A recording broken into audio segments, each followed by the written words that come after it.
महाराष्ट्र मंत्रिमंडल में अब एनसीपी भी हिस्सा बन चुकी है। यहां तक कि सबसे बड़ा निर्णय यह हुआ कि वित्त मंत्रालय और सहकारिता जैसे महत्वपूर्ण विभाग जिनकी मांग अजीत पवार लगातार कर रहे थे वो उनको दे दिए गए हैं। उनके खाते में विभाग जाते ही अब सुगबुगाहट शुरू हो गई है कि क्या शिंदे गुट में फिर से हलचल देखने को मिलेगी।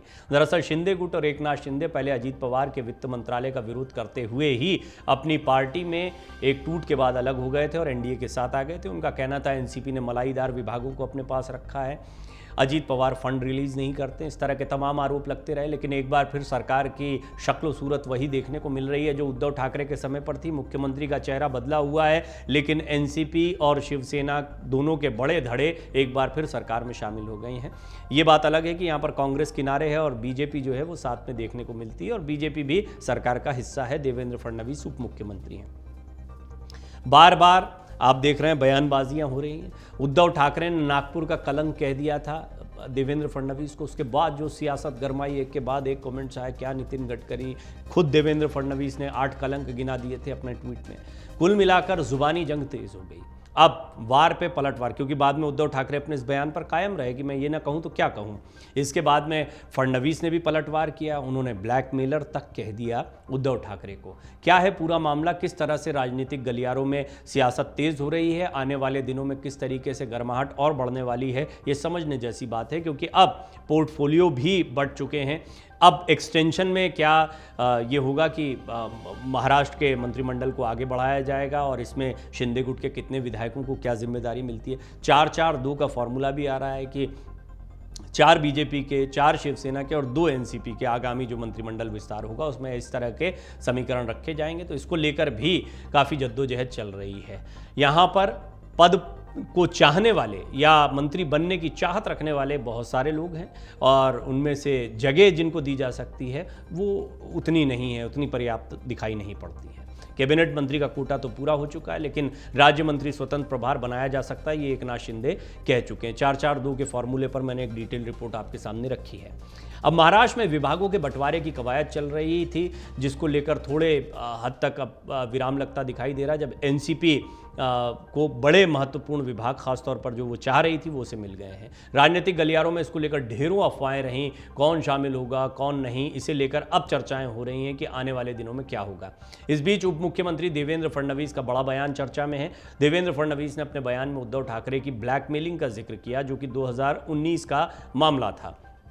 उन्होंने अपनी बातों में गृह मंत्री अमित शाह की सीख को भी याद किया और शिंदे अजीत पवार के अलायंस पर भी खुलकर बातचीत की। भाजपा का शिवसेना के साथ इमोशनल, राष्ट्रवादी कांग्रेस पार्टी के साथ पॉलिटिकल रिश्ता है, इस तरीके की बात भी उन्होंने कही। लेकिन उद्धव ठाकरे की ब्लैकमेलिंग पर उनका बयान सबसे ज़्यादा चर्चा का विषय बना। ये बयान क्या है, उन्होंने क्या बात कही, वो मैं आपको बताता हूँ।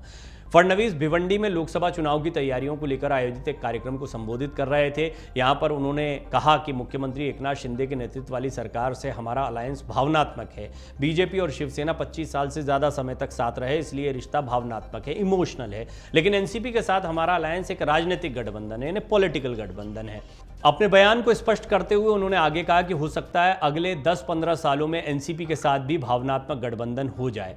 फडणवीस ने यह भी कहा कि कुछ लोगों ने बीजेपी पर शिवसेना और एनसीपी को तोड़ने का आरोप भी लगाया, लेकिन उद्धव के नेतृत्व वाली शिवसेना थी जिसने 2019 में बीजेपी के पीठ में छुरा घोंपा।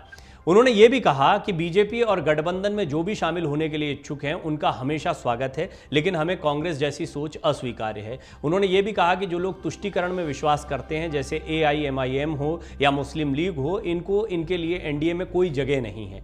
उद्धव पर छुरा घोंपने का बयान जो उन्होंने दिया है वो भी बहुत महत्वपूर्ण है, क्योंकि ये एक तरीके से कलंक वाले बयान पर पलटवार माना जा रहा है। उन्होंने 2019 के घटनाक्रम के संदर्भ में ये बात कही, छुरा घोंपने की बात कही। आपको याद होगा 2019 में बीजेपी शिवसेना गठबंधन ने चुनाव लड़ा था, बहुमत हासिल किया था और मुख्यमंत्री पद को लेकर जब विवाद हुआ तो शिवसेना ने बीजेपी से दशकों पुराना संबंध तोड़ दिया। देवेंद्र फडणवीस ने इसको याद करते हुए ये बात दोहराई। आगे फडणवीस कहते हैं कि 2019 के विधानसभा चुनाव के नतीजों के बाद उन्हें उद्धव नंबर गेम का एहसास हुआ और उन्होंने एनसीपी और कांग्रेस से हाथ मिला लिया। फडणवीस ने कहा हम अनजाने में छले गए, वो सीएम पद शेयर करने की बात करने लगे। उसी घटनाक्रम के संबंध में फडणवीस ने कहा कि कुछ लोग सोचते भी हैं कि वास्तव में हम क्या कर रहे हैं और भला हम ये क्यों कर रहे हैं। जिस तरह आपको 2019 का जवाब 2023 में मिला है, उसी तरह 2026 तक आपको सब पता चल जाएगा, यानी जो आगामी महाराष्ट्र के चुनाव होंगे उनमें।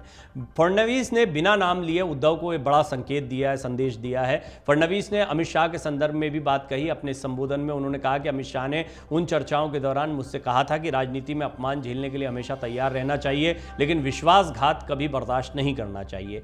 महाराष्ट्र के डिप्टी सीएम और बीजेपी के कद्दावर नेता देवेंद्र फडणवीस ने खुलकर उद्धव से लेकर शिंदे और अजीत के साथ अलायंस पर अपनी बात रखी। फिलहाल महाराष्ट्र में कैबिनेट विस्तार होना है, लेकिन उससे ज्यादा देवेंद्र फडणवीस का उद्धव को लेकर बयान राजनीतिक गलियारों में चर्चा का विषय बना हुआ है। उनका कहना है कि हमारे पीठ में छुरा घोंपा गया है, और साथ ही साथ में इसको ब्लैकमेलिंग की तरह वो बता रहे हैं कि नंबर गेम जब उनको समझ में आ गया तो वो सीएम सीट की शेयरिंग करने की बात कहने लगे। अमर उजाला अब आपके टीवी पर भी। अपने स्मार्ट टीवी पर YouTube पर सर्च करें अमर उजाला, चैनल सब्सक्राइब करें और देखें ताजा खबरें, वो भी HD क्वालिटी में। और हाँ, बेल आइकन दबाना ना भूलें ताकि हर खबर हो आपके घर। अमर उजाला, निष्पक्ष, निर्भीक, निरंतर।